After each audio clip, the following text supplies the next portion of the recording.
stunning blue hue as algae lights up Hong Kong harbor. The stunning photo shows a shimmering blue shoreline with the bright lights of Hong Kong in the distance.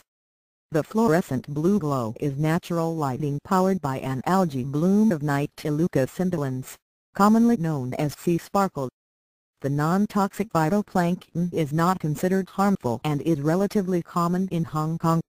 What is uncommon is capturing its iridescent glow on camera, which only appears when the water is disturbed. Local photographer Lit Wai Kwong also took an image of the phenomena at Tai Po in Hong Kong's New Territories. You can see the blue light if there is a wave, a boat moving, or a stone thrown in the water, said Kwong, who used a 30-second exposure to get the shot.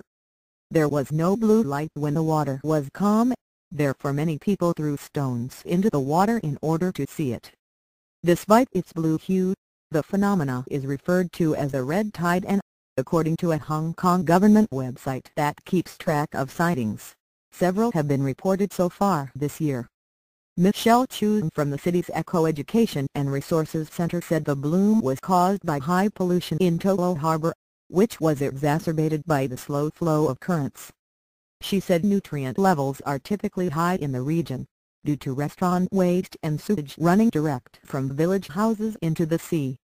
Chu added that the algae can be deadly because it deprives the water of oxygen, though the government has not recorded any evidence of fish kills. Hong Kong and the entire Pearl River Delta has a big problem with wastewater, and that is surely a factor with these plankton blooms, said David Baker from the Swire Institute of Marine Science at the University of Hong Kong.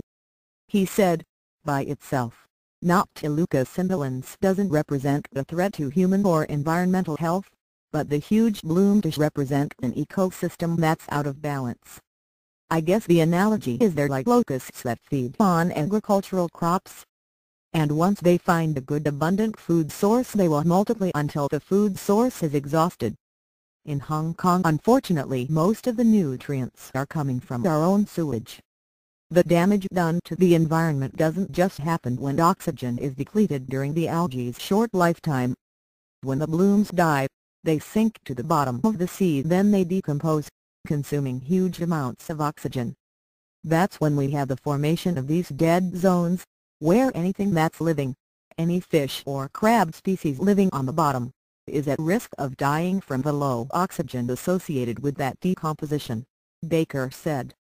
Hong Kong has a number of zones that suffer from persistently low levels of oxygen, which increase in their severity and their scope whenever we have these algal blooms, he added.